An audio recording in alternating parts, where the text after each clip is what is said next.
Voici ma petite vidéo tuto de ce nail art. C'est parti! Donc comme d'habitude, une bonne base, c'est important pour vos ongles, pour votre déco. Donc on n'oublie pas de bien protéger.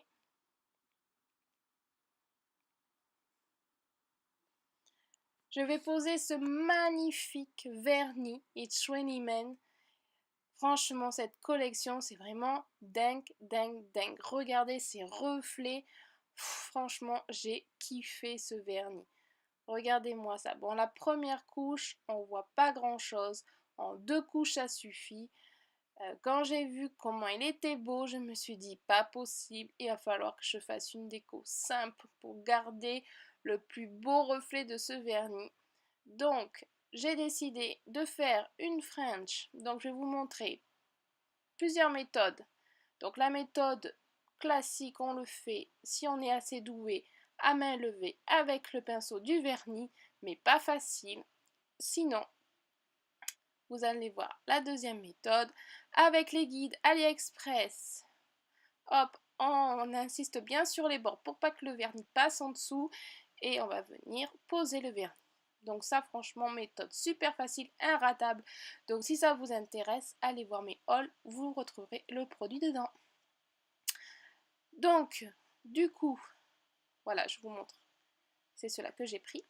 Sinon, vous avez d'autres motifs différents. Donc, je viens, hop, détacher ma petite languette. Et en plus, le prix, franchement, c'est vraiment pas cher. Donc, on peut se faire plaisir.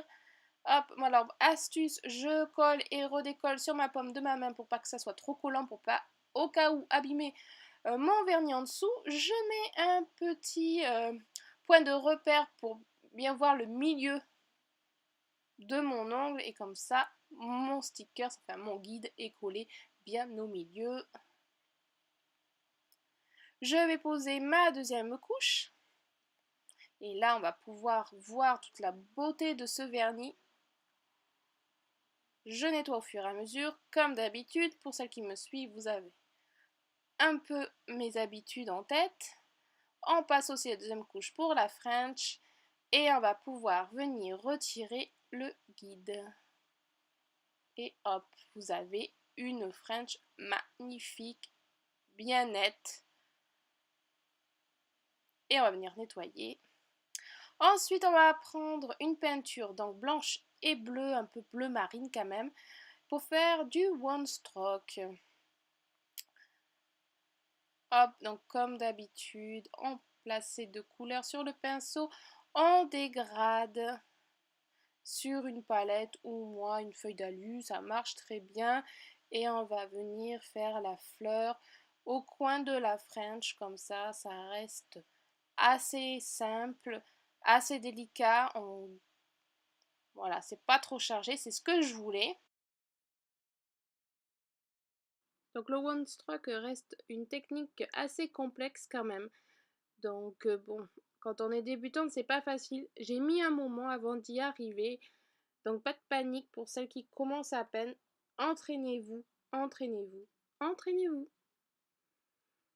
Et puis franchement, il faut un bon matériel. Hein. Là, j'ai tenté avec d'autres peintures, ça ne marche pas. Si vous avez un mauvais pinceau, c'est galère. Donc là, on va passer une deuxième couche pour une bonne opacité quand même pour la peinture. Malgré que je la dilue pratiquement pas. Et après, je vais venir remplir en blanc à l'intérieur de ma fleur le petit espace qui restait. Et voilà, ma petite fleur est terminée. Voici le pinceau que j'ai utilisé au cas où, si ça vous intéresse.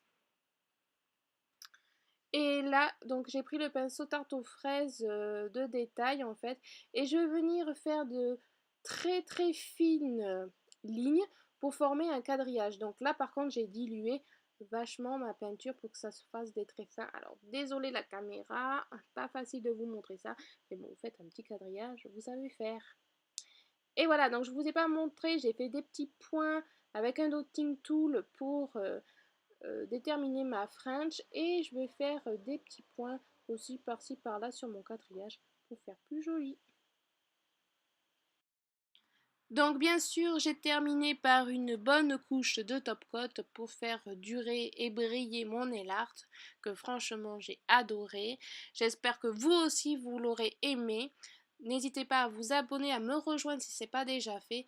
Et je vous dis à très bientôt pour une prochaine vidéo. Bye!